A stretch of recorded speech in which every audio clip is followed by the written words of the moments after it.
என் ஆண்டவர் என்னை ஆசீர்வதித்தால் அதை தடுப்பதற்கு ஒரு மனிதனுக்கும் அதிகாரமே இல்லை. எத்தனை பேர் விசுவாசிக்கிறீங்க?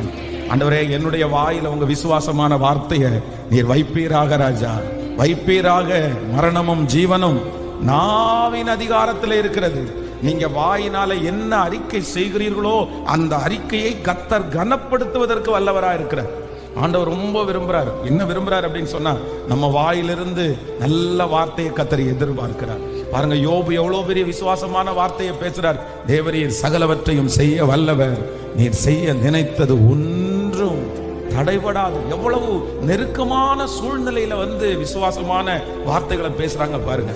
தேவனுடைய மனுஷன் வேலைக்காரனை பார்த்து சொல்றாரு, அவர்களோடு இருப்பவர்களை பார்க்கலும் நம்மோடு இருப்பவர்கள் சொல்லுங்க அதிகம் அதிகம். அதனால இன்னைக்கு உங்களுடைய சூழ்நிலை வித்தியாசமா இருக்கலாம், உங்களுடைய தேவைகள் ரொம்ப பெருசா இருக்கலாம்.